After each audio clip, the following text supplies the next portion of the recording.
If you read the headlines on any given day, it seems like the United States is headed for a fall, as rivals China and Russia push their weight around. But Michael Beckley, an associate professor of political science at Tufts, doesn't buy that. To him, this is the era of the US's sole superpower, and the country's domination of the global order should continue for decades, at least. In his recent book Unrivaled, Why America Will Remain the World's Sole Superpower, Beckley documents the multitude of U.S. strengths and its rivals' many weaknesses. That's not to say America couldn't decline, due to domestic political divisions and corruption, and lose its sole superpower status. But overall, he says, it's more likely to thrive. Institutionally, the United States is a mess, but China's system is worse, he said. The United States is a flawed democracy, but China is an oligarchy ruled by a dictator for life. First, the United States has a huge lead by the most important measures of national power. China is the only country that comes close, and America still has 3 times China's wealth and 5 times its military capabilities. That gap would take decades to close even if things go badly for the United States. Second, things probably won't go badly for the United States, at least relatively speaking, because it has the best long-term economic growth prospects among the major powers. Economists have shown that long-run growth depends on a country's geography, demography, and political institutions. The United States has an edge in all 3 categories. Russia threatens many U.S. interests, but it is not poised to become a rival superpower like the Soviet Union was. Geographically, the United States is a natural economic hub and military fortress. It's packed with resources and has more economic arteries like navigable waterways and ports than the rest of the world combined. Its only neighbors are Canada and Mexico.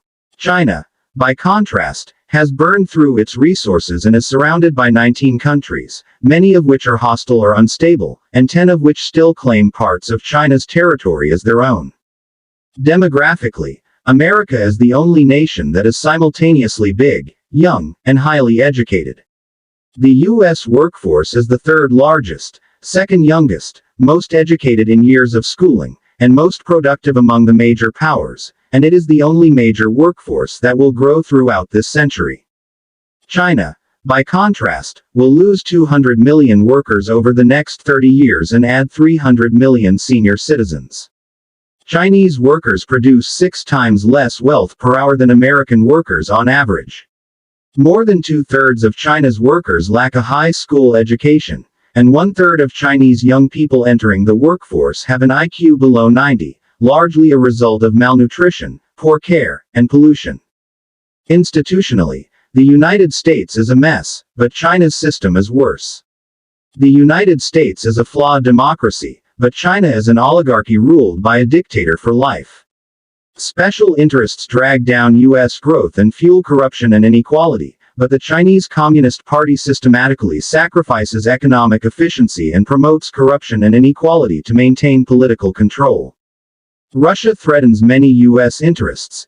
It menaces U.S. allies, props up U.S. adversaries such as Iran and Syria, murders pro-democracy advocates, meddles in elections, and has recently seized foreign territory near its borders, but Russia is not poised to become a rival superpower like the Soviet Union was. Russia's military budget is 10 times smaller than America's. Its economy is smaller than that of Texas and its population will shrink 30% over the next 30 years. Russia has no meaningful allies, and it faces NATO, the most powerful alliance in history, on its borders. The United States needs to worry about Russia's nefarious activities, especially its election meddling and paramilitary encroachments in the Baltics, but it can do so without gearing up for another Cold War.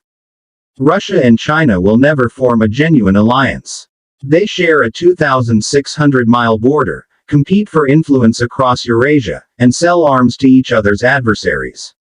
But Russia and China still harm U.S. interests by acting in concert on a limited set of issues. For example, both countries have spent billions of dollars on media outlets, NGOs, and hackers aimed at reversing the spread of democracy and subverting U.S. political institutions. The two countries also have sanctioned U.S. allies and colluded in the United Nations to block or water down U.S. sanctions on North Korea and Iran. Most worrisome, China and Russia could simultaneously start wars with U.S. allies, such as a Chinese war with Taiwan and a Russian war in the Baltics, which would severely overstretch U.S. forces. One benefit is security. As the only country that can carry out a major war abroad, the United States has the luxury of dealing with foreign threats, over there, far from its homeland, and keeping death and destruction at arm's length.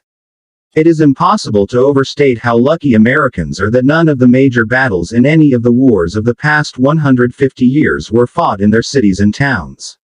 Another benefit is a large margin of error. With a secure homeland and a peerless economy, the United States can do stupid things over and over again without suffering severe punishment. Only the United States could engage in a war as dubious as that in Iraq or trigger the worst global economic crisis since the Great Depression, and remain the richest and most influential country on the planet and retain the support of more than 60 allies, including most of the major powers. A related benefit is freedom of action. The United States can decisively involve itself in any region of the world, or not. Most countries have foreign policy priorities thrust upon them.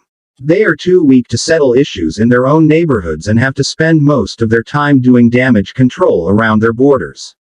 Russia, for example, can't ignore NATO or EU expansion in Eastern Europe.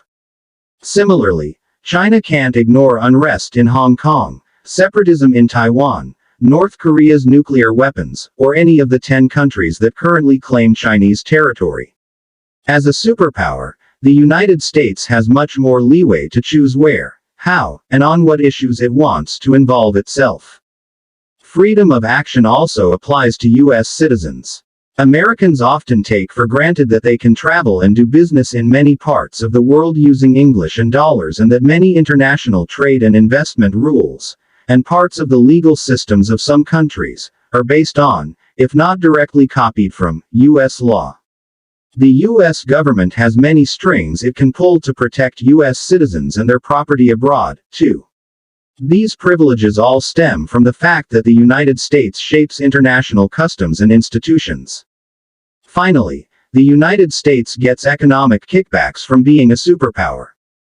Other countries help finance its debt, because the dollar is the world's reserve currency and the United States is an especially secure and profitable place to invest, and they are often eager to sign favorable trade and investment deals with it to gain access to the U.S. market and technology, or to garner U.S. diplomatic backing or military protection.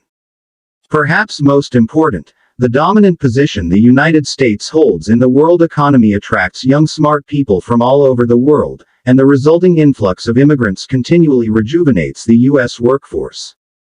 One reason is that people wrongly assume that a superpower will always get its way, so when the United States fails, it's front-page news. Second, because the United States is so powerful, it often tries to do ridiculously difficult things, democratizing the Middle East, winning a war on drugs, convincing North Korea to give up its nuclear weapons, and thus fails more often and more spectacularly than do weaker countries with more modest aims. The most likely scenario would be internal decay. Some great powers have been brought down but by domestic political divisions and corruption rather than the rise of a rival power. It's not hard to imagine the United States heading down this path. Partisan divisions have surged to levels not seen since the Civil War, gridlock has become the political norm, and special interests increasingly infect U.S. institutions. As a result, serious domestic problems are getting worse. Inequality and ethnic and cultural tensions are rising. Upward mobility, entrepreneurship, and life expectancy are declining. The U.S. debt is massive. Infrastructure is generally mediocre. Without functioning political institutions, these problems could spiral out of control. One reason is that threat exaggeration sells. The image of an emerging Chinese superpower helps the Pentagon justify a larger budget, the media sell copy, authors sell books, investment banks sell emerging market funds, CEOs get the government to pay for job training programs they otherwise would have to pay for themselves. I could go on. Another reason may be psychological. The grass tends to look greener on the other side. Americans are generally more aware of their own country's problems than they are of China's. Finally, the indicators we typically use to measure power, GDP, military spending, trade volumes, systematically exaggerate the power of countries with big populations, like China and India, because they count the benefits of having a big population, a large workforce and army, but not the costs.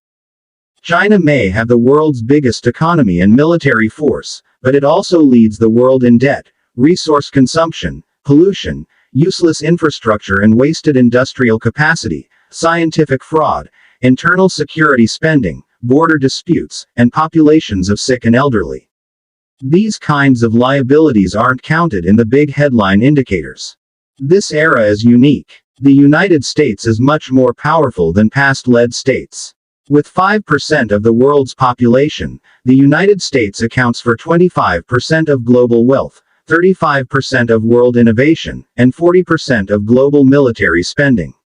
It is home to nearly 600 of the world's 2,000 most profitable companies and 50 of the top 100 universities.